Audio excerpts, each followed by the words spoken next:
I would like to welcome the guest to our 20th wedding anniversary, Holy Mass, and of course celebration.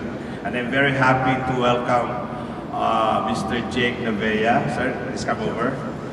Introduce yourself briefly and the organization. Behind us, of course, I'm very grateful that they prepared this beautiful tarpaulin. Like a big greeting card for the 20th wedding anniversary. So Jake here is a good friend of mine that we met a few weeks ago. I will give him the honor to relate how we were connected in the last couple of weeks. Jake. Yes, good afternoon, ladies and gentlemen. And in addition to what Dr. Anacleto Melendez relayed, I met Dr. Melendez through one of the nominators, Ariel Gutierrez. And I found out that he sent me the buy data, and I really found out that his buy data is really impressive. He's the founding chairman, a civic leader, and humanitarian and a medical professional of the Beautiful Heart Foundation. He's been in the Philippines back and forth for the past several years, but he was born in the Philippines and married to a nurse, is that right? Yeah. And it's baliktad eh. He plans to stay for good in the Philippines and serving the Filipino people. He's been to Africa and some other countries doing humanitarian civic works, but of all the countries in the world, he's really inclined to serve his own fellow men, the Philippines. And through the Brothers Foundation, he has been providing medicine and medical supplies. I would like to everybody to give a round of applause and congratulatory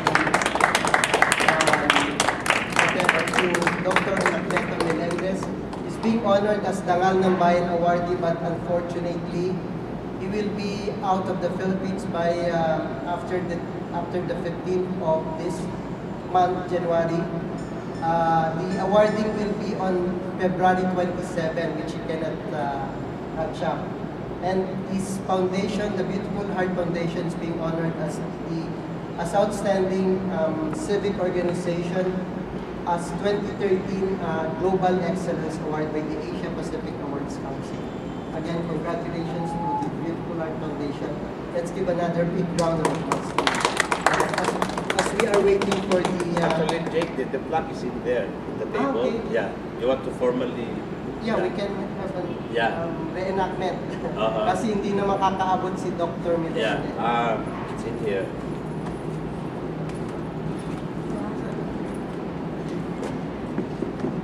This is just a special advance awarding or reenactment of the...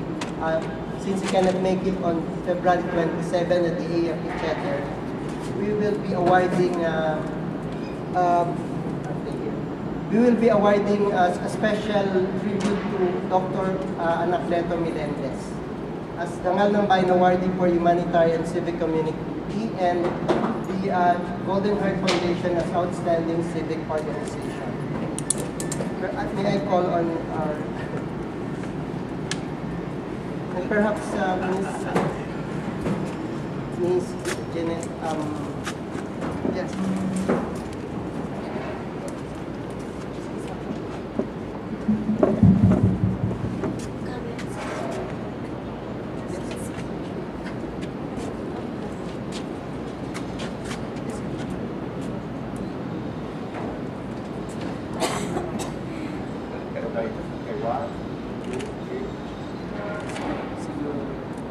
Yeah, okay.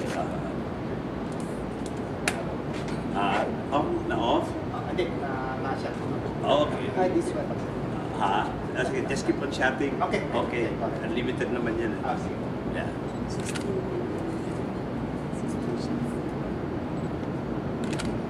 And then you're being covered anyway with the videos. Yeah. So then I have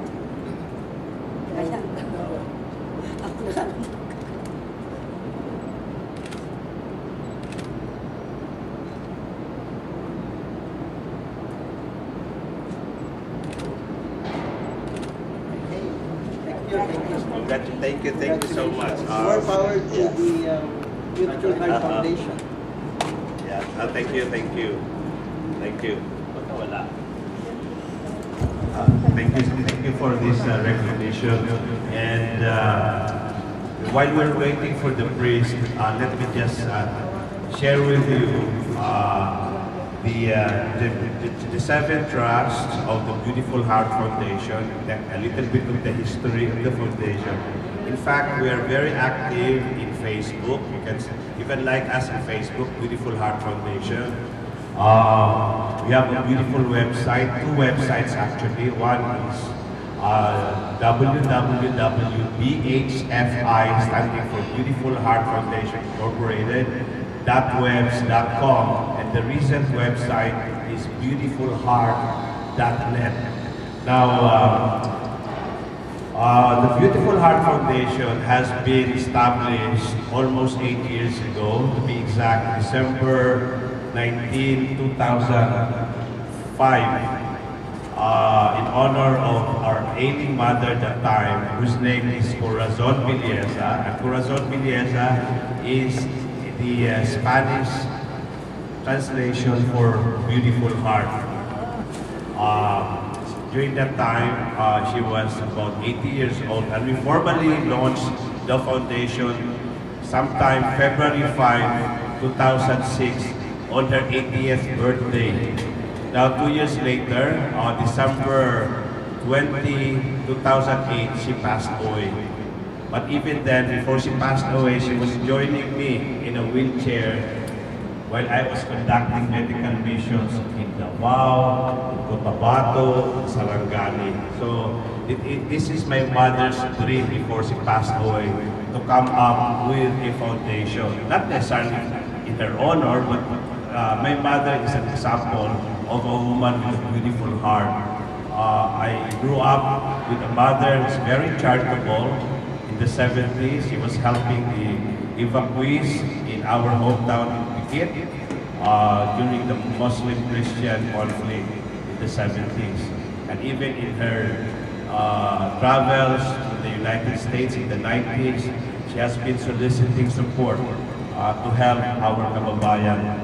So that is the history of the Beautiful Heart Foundation, why I established that.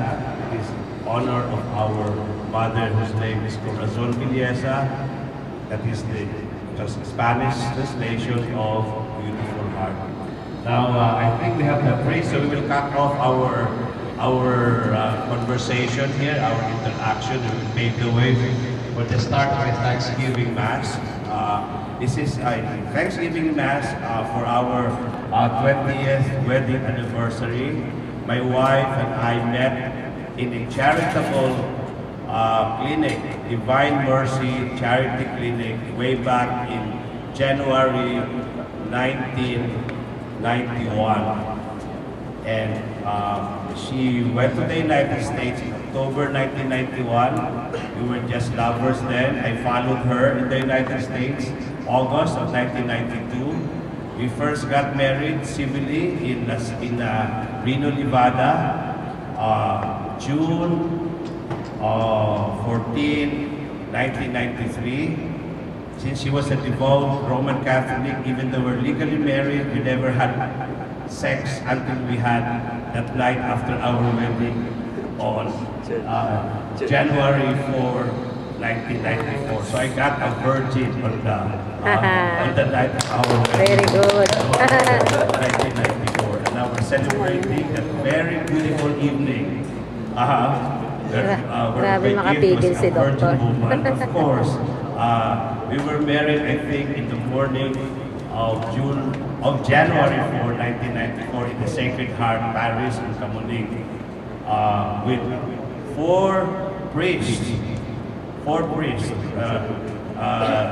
celebrating the Holy Mass You can see the picture, and that is like a political rally because I had one senator as a sponsor, former Senator Nikki Cositeng, and then congressman from Maguindanao, I think 2 mayors, and one secretary of health, one from here. So that was really a political, in a way, it looks like a political wedding of different parties.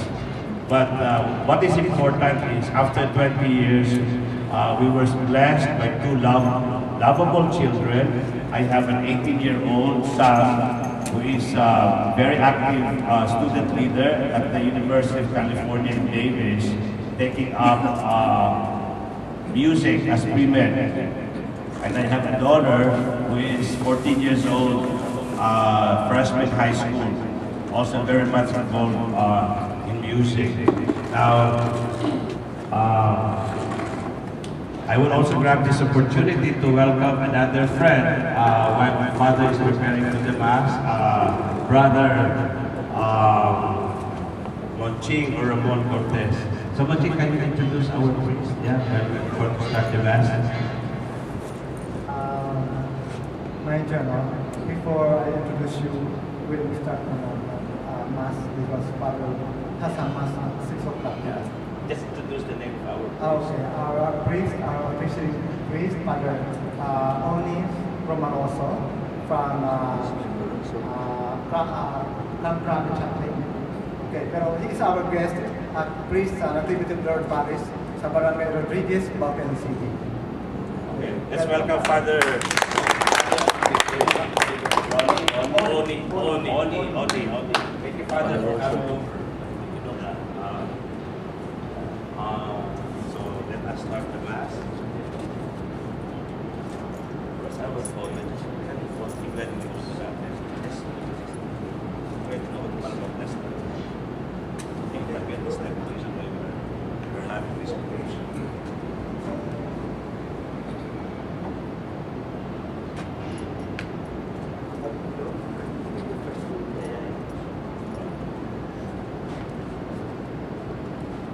Naka-REC yan recording. REC nakapula. Yes, Doctor.